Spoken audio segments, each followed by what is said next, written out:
सुर्खियों में।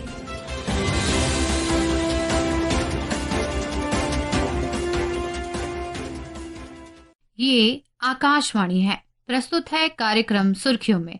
इसके अंतर्गत सुनिए इजराइल ईरान संघर्ष में ताजा घटनाक्रम पर चर्चा। इसमें भाग ले रहे हैं अशोक सज्जनहार, पूर्व राजदूत। कार्यक्रम का संचालन कर रहे हैं आकाशवाणी संवाददाता कमल कुमार प्रजापति। इजराइल ईरान संघर्ष के बीच जो आज एक बड़ी महत्वपूर्ण और सबसे बड़ी खबर सामने आई कि अमेरिकी राष्ट्रपति डोनाल्ड ट्रंप ने जब सोशल मीडिया पर तेल अवीव और तेहरान के बीच पूर्ण संघर्ष विराम के बारे में कहा कि दोनों देश इस संघर्ष विराम के लिए सहमत हो गए हैं, इसके बाद इजराइल के प्रधानमंत्री बेंजामिन नेतन्याहू ने भी अमेरिकी राष्ट्रपति डोनाल्ड ट्रंप की मध्यस्थता वाली इस बात को स्वीकार किया और कहा कि ईरान के साथ जो संघर्ष विराम है उसके लिए इजराइल सहमत है। और थोड़ी ही देर पहले मिली जानकारी के मुताबिक इजराइल और ईरान के बीच संघर्ष विराम की रिपोर्टों और इसमें कतर और अमेरिका की भूमिका का अपने एक वक्तव्य में भारत के विदेश मंत्रालय ने स्वागत किया है। और बीती रात के अगर हम घटनाक्रम को भी देखें तो ईरान ने कतर स्थित अमेरिकी एयरबेस पर अपने हमले किए थे और इससे पहले जो 2 दिन का पूरा घटनाक्रम था उस पर हम विस्तृत चर्चा कर ही चुके हैं। तो हम इस पूरे विषय को समझने के लिए जुड़ चुके हैं पूर्व राजनयिक अशोक सज्जनहार जी के साथ। एम्बेसडर सज्जनहार, बहुत बहुत स्वागत है कार्यक्रम में आपका।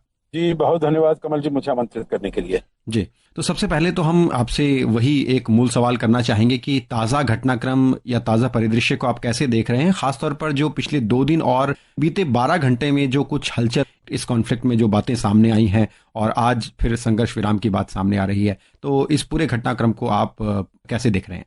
जी बहुत धन्यवाद फिर से। देखिए, मैं समझता हूँ आपने कहा जो ये बड़ी हलचल की घटना थी, जो राष्ट्रपति डोनाल्ड ट्रंप ने जब ये ऐलान किया, जो एक संधि विराम हो गया है, युद्ध विराम हो गया वहां पर, तो मैं कहूंगा इसको सुनकर पूरे विश्व ने एक राहत की सांस ली होगी जी।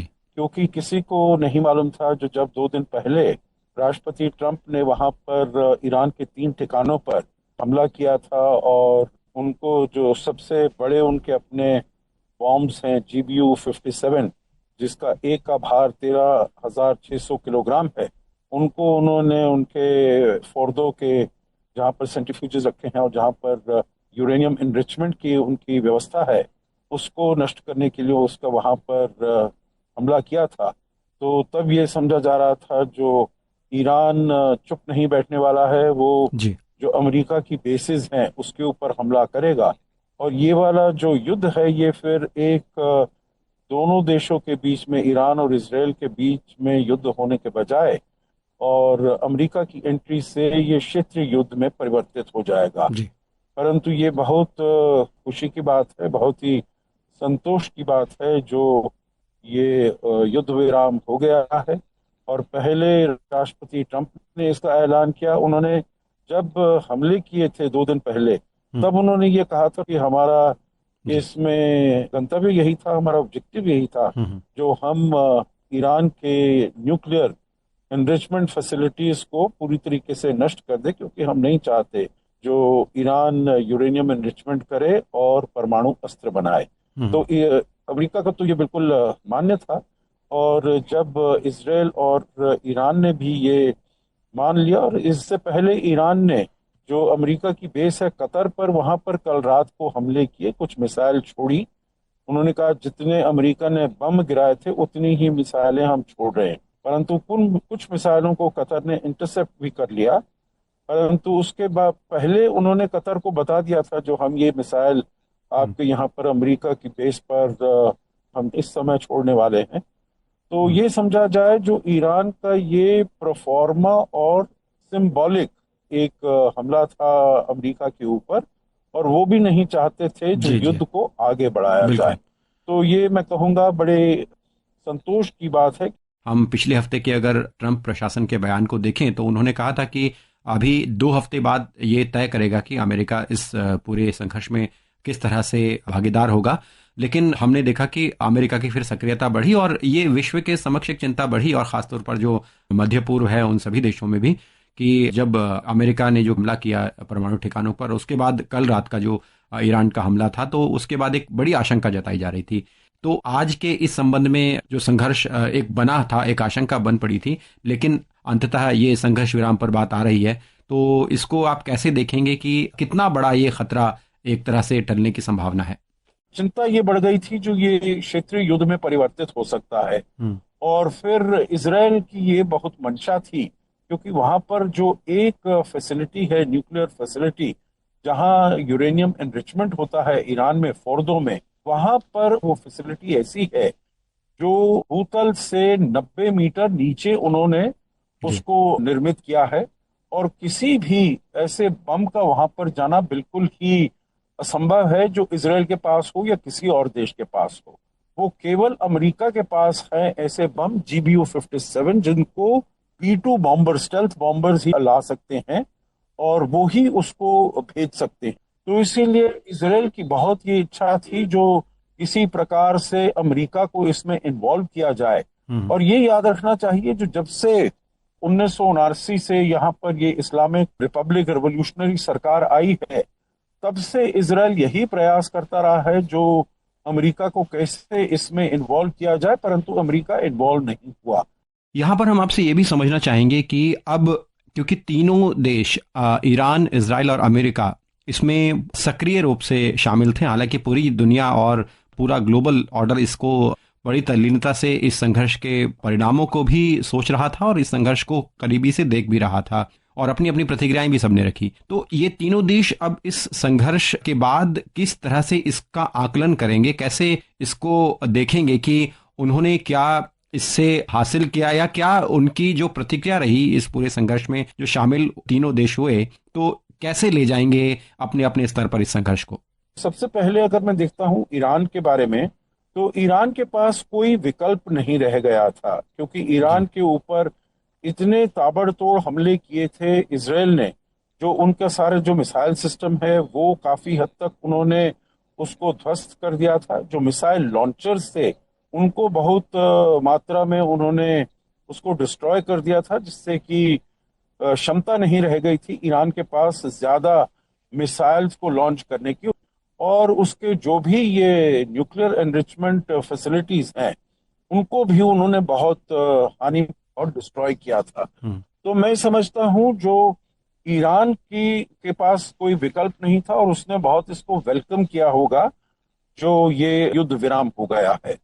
जहां तक इजराइल का सवाल है, तो इजराइल तो मैं समझता हूं 7 अक्टूबर 2023 को जो राष्ट्रपति बेंजामिन नेतन्याहू के ऊपर कलंक लगा था, जो उन्होंने अपने देश की रक्षा नहीं कर पाए, तो काफी हद तक ये हमला करके और ये 10-12 दिन का युद्ध करके उन्होंने अपने ऊपर जो दाग था, जो धब्बा था, उसको धोने में वो काफी मात्रा में मेरे विचार से सफल हो गए हैं।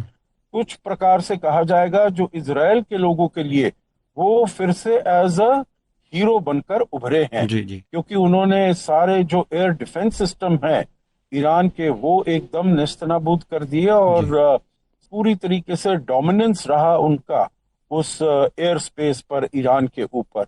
मनमानी से वो जाते थे और जहां पर भी हमला करना होता तो वो हमला कर सकते थे। हालांकि ये बात भी माननी पड़ेगी, जो ईरान ने भी बहुत क्षति पहुंचाई है इजराइल को, चाहे हाइफा में, तेल अवीव में, जेरूसलम में, बहुत उन्होंने अपनी बैलिस्टिक मिसाइल से वार किए हैं और उनको बहुत नुकसान पहुंचाया है।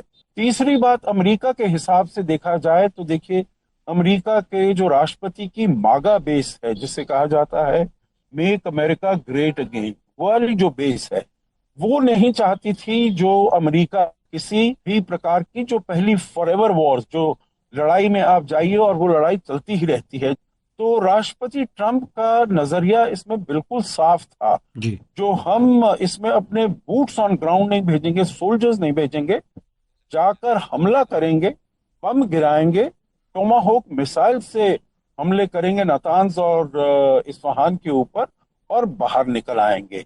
तो यही उन्होंने किया। तो मैं समझता हूं जो राष्ट्रपति ट्रंप और प्रधानमंत्री बेंजामिन नेतन्याहू की जो इसमें स्ट्रैटेजी थी वो बहुत हद तक कामयाब हुई है और जो ईरान की जो उसकी फैसिलिटीज थी काफी हद तक खराब हुई है और ईरान को अब नेगोशिएटिंग टेबल पर आना पड़ेगा और अपने परमाणु अस्त्र के प्रोग्राम को एकदम खत्म करने का वादा करना पड़ेगा।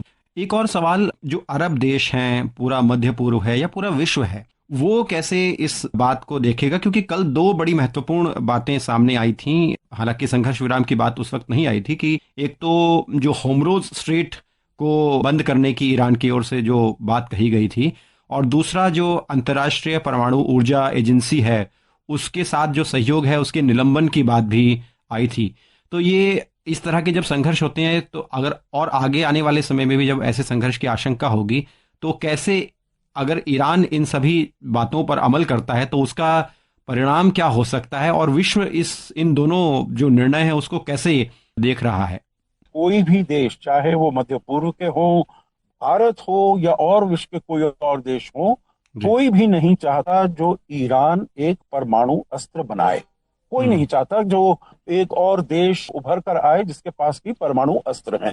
तो इसीलिए अगर परमाणु अस्त्र की वहां पर जो फैसिलिटीज हैं वो अगर नष्ट की गई हैं, तो मैं समझता हूं जो देश परोक्ष रूप से ऐसा कुछ नहीं कहें, परंतु वो जरूर ये जानकर संतोष कर रहे होंगे जो क्षमता ईरान की परमाणु अस्त्र बनाने की है वो काफी कम हो गई है, पहली बात। दूसरी बात, आपने हॉर्मुज़ स्ट्रेट के बारे में कहा, तो देखिए ये सबको मालूम था। जो ये धमकी के लिए तो ठीक है, धमकी तो दी जा सकती है, जो हॉर्मुज़ स्ट्रेट बंद कर देंगे, वहां से करीब 20% तेल जो आता है पूरे विश्व में, तो उससे एकदम तेल की ऊर्जा की कमी हो जाएगी। परंतु सबको मालूम था जो ये ईरान कर नहीं पाएगा, क्योंकि एक तो उसके फिर संबंध जो हैं और देशों के साथ, सऊदी अरेबिया, यूएई, बहरीन, कतार वगैरह, जिनका तेल और गैस वहां से निकलकर जाती है, जी जी। उनके साथ उसके संबंध बहुत खराब हो जाएंगे। और चीन जो कि सबसे बड़ा वहां से बड़ी मात्रा में आयात करता है तेल और गैस, और वो ईरान का बहुत घनिष्ठ मित्र है, तो उसके ऊपर भी बहुत ही बुरा प्रभाव पड़ेगा इसका। तो इसीलिए ये समझा जाता था जो ये चीन इसमें बिल्कुल भी नहीं साथ देगा, और चीन ने कहा है जो ये खतरा जो है वो टल गया है। दूसरा, आपने कहा आईएईए का, इंटरनेशनल एटॉमिक एनर्जी एजेंसी, मेरे विचार से, जैसे मैंने कहा, इसके बाद जब युद्ध विराम हो गया है तो जरूर अब नेगोशिएशन होगी। नेगोशिएटिंग टेबल पर ईरान को जाना पड़ेगा, और मेरे ख्याल से फिर से इसको इन्फोर्स किया जाएगा। जो इंस्पेक्शंस हैं आईएईए के, वो फिर से प्रारंभ हो, जिससे कि ईरान फिर से परमाणु अस्त्र, इसकी जो एनरिचमेंट है, उसको आगे इतना ज्यादा नहीं ले जा पाए। अब जो भी संघर्ष होते हैं, अक्सर हम उसको इस तरह से देखते हैं कि एक खेमेबाजी विश्व भर में होगी, लेकिन कुछ समय से हमने संघर्षों में देखा है कि देश अपने आर्थिक और राजनीतिक और कूटनीतिक हितों को ध्यान में रखते हुए ही निर्णय लेते हैं। तो इस संघर्ष से भी हमने क्या देखा कि जिस खेमेबाजी की आशंका थी, कैसे आप देखेंगे इस बात को? जैसे आपने बिल्कुल ठीक कहा, जो वो सभी अपने नेशनल इंटरेस्ट पर, अपने निजी हितों पर वो काम करेंगे, वो उसके ऊपर बात करेंगे, और सभी देशों ने यही किया है।